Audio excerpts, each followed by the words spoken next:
திருச்சிற்றம்பலம்.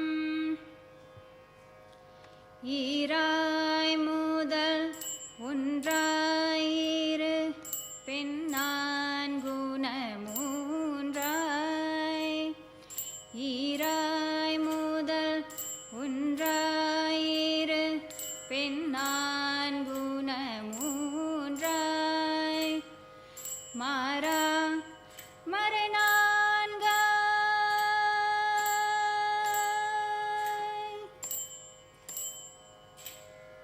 மாறா மறைநான்காய் வரு பூதம் அவை ஐந்தாய்.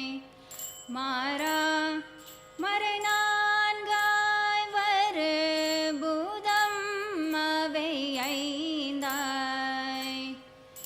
ஆறார் சுவை ஏழோசையோடு எட்டு திசைதானாய். ஆறார் சுவை ஏழோசையோடு எட்டு திசைதானாய்.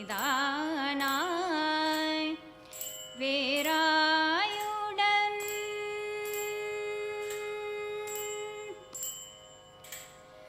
வேராயுடன் ஆனானிடம் விழிமிழலையே. வேராயுடன் ஆனானிடம் விழிமிழலையே. விழிமிழலையே.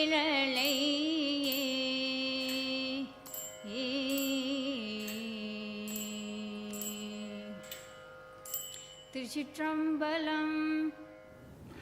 இப்போ இந்த பாடலுடைய விளக்கத்தை காண்போம்.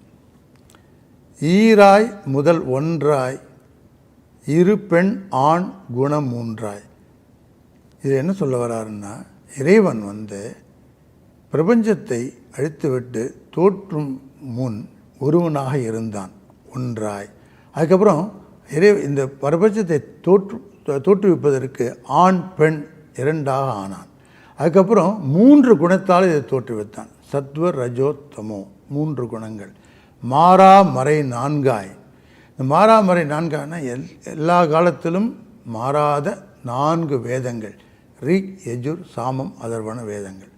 அப்புறம் பஞ்சபூதங்கள். பூதம் அவை 5ஆய். நிலம் நீர் தீ காற்று ஆகாயம் என்ற பஞ்சபூதங்களாகும். 6 சுவை நமக்கு தெரியும் இல்லையா? அறுசுவை, இனிப்பு, கைப்பு, புளிப்பு, அந்த மாதிரி 6 சுவைகளாகவும் இறைவன் இருக்கிறான். 7 ஓசையோடு. இந்த 7 ஓசைங்கிறது சரிகம பதனிங்கிற 7 சுரங்களை தான் நம்ம சொல்கிறோம். 7 ஓசை. அதோடு 8 திசை. 8 திசைன்னா உங்களுக்கு தெரியும், 4 திசை, கிழக்கு மேற்கு வடக்கு தெற்கு, அதுக்கப்புறம் தென்மேற்கு தென்கிழக்கு வடமேற்கு வடகிழக்கு, 8 திசை இதுவாகவும் இருந்து, இதுக்கப்புறம் ஒரு முக்கியமான கருத்து சொல்ல பாருங்கள். தானாய் வேறாய் உடன் ஆனான் இடம் வீழும் வேளையே. இங்கே தானாக இருக்கான் அப்படின்னா என்ன அர்த்தம்? நம்ம சைவத்தில் இந்த அத்வைத கருத்து, துவைத கருத்து, விசிஷ்டாத்வ கருத்து, இந்த 3 கருத்தையும் இணைத்து இங்கே சொல்கிறாரு. இப்போ இந்து மதத்தில் இந்த 3 கருத்துக்கள் உண்டு. இறைவன் உயிர்களோட ஒன்றாகவும் இருப்பான், அது அத்வைதம்னு பேர். வேறாக இருப்பாங்கிறதுக்கு துவைதம்னு சொல்லுவாங்க. உடனாக இருப்பாங்கிறது விசிஷ்டாத்வைதம்னு சொல்லுவாங்க. இந்த 3ஐயும் இணைத்து சொல்லுகிறது சைவம். தானாய் வேறாய் உடன் ஆனான் இடம் வீழும் வேளையே. அப்போ இந்த 3 எது சரி? ராமகிருஷ்ண பரமஹம்சர் சொல்கிறாரு, எல்லாமே சரிதான். ஏன்னா ஞானிகள் சொன்னது, அவர்கள் பக்குவத்திற்கு ஏற்ப அது நமக்கு விளங்கும் என்று. வணக்கம். திருச்சிற்றம்பலம்.